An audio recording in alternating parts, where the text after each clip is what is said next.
St. Louis's Dome at America's Center is facing financial ruin. The massive stadium that once housed the NFL's Rams now needs $155 million in repairs but has no way to pay for them. What started as a bold plan to bring professional football back to Missouri has now become one of the most expensive public mistakes in sports history. This is the story of how a city's dreams turned into a taxpayer nightmare that continues to drain millions of dollars decades later. Hey, I'm Mike from TFC Stadiums, and this is the rise and fall of St. Louis's Dome.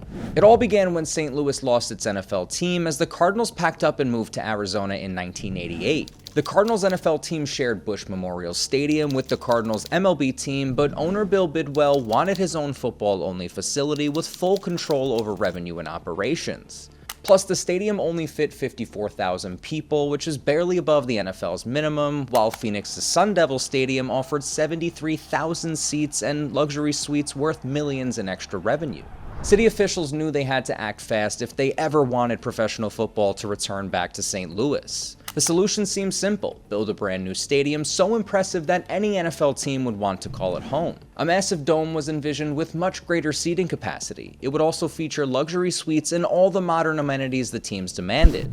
After years of planning, construction broke ground in 1992 with high hopes and an even higher price tag of nearly $280 million. All financed through government bonds. The breakthrough came in 1995 when the Los Angeles Rams agreed to move to St. Louis. Football officially returned to the city on September 10th as the Rams played their first game at the old Busch Memorial Stadium, defeating the New Orleans Saints 17-13 in front of 59,000 excited fans. 2 months later, the wait was finally over when the construction of the new stadium, initially called the Trans World Dome, was completed by November 12th. It was built with brick and limestone to blend in with the historic buildings around it. Inside, this massive facility could hold 67,000 people and featured an impressive 120 luxury suites alongside more than 6,400 club seats. It was part of a larger convention complex designed for everything from football games to major concerts and trade shows.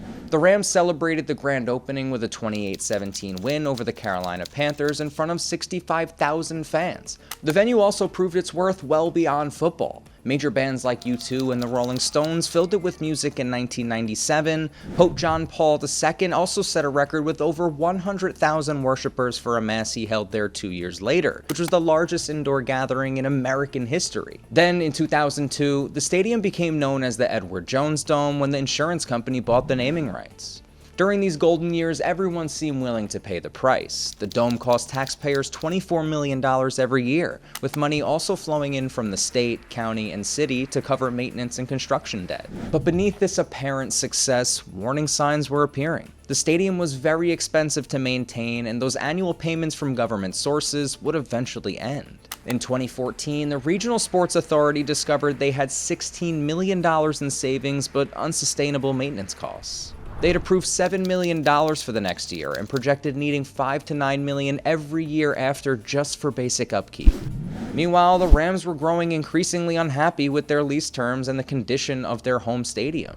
They pointed to newer venues like AT&T Stadium in Dallas, which could hold over 100,000 fans and featured cutting-edge technology like retractable roofs and massive high-definition video screens. The Rams wanted similar upgrades, but the city just couldn't afford them. These growing tensions would soon reach a breaking point. The devastating blow came in 2016, when the Rams announced they were leaving St. Louis to return to Los Angeles, taking with them the facility's primary tenant and biggest source of revenue. To make matters worse, Edward Jones also ended its naming rights deal.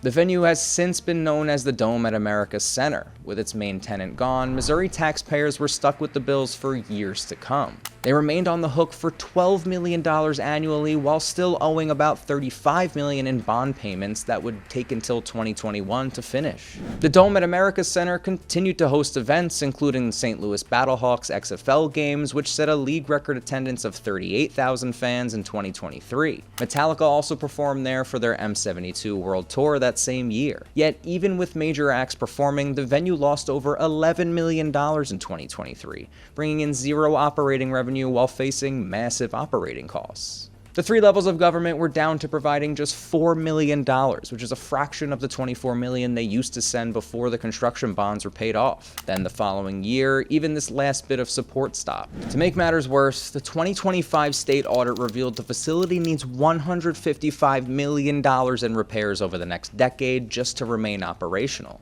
But the St. Louis Regional Sports Authority has only about $88 million available, including $69 million remaining from the Rams settlement money. With their available funds, the Regional Sports Authority approved $54 million in renovations. The stadium's escalators, locker facilities, and outdoor signage all received improvements. Meanwhile, the stadium continues to struggle with basic operations and scheduling. The last major event at the venue was the 2025 UFL Championship game on June 14th. The schedule then goes blank for 2 months before Super Motocross and Monster Jam arrive in September.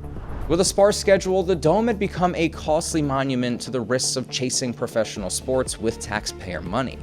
The story of the Dome at America's Center is a cautionary tale about the true cost of chasing professional sports with taxpayer money.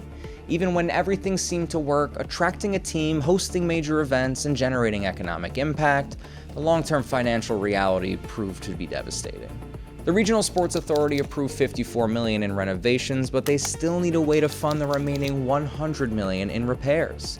Without a plan to address these massive costs, the stadium's future remains uncertain.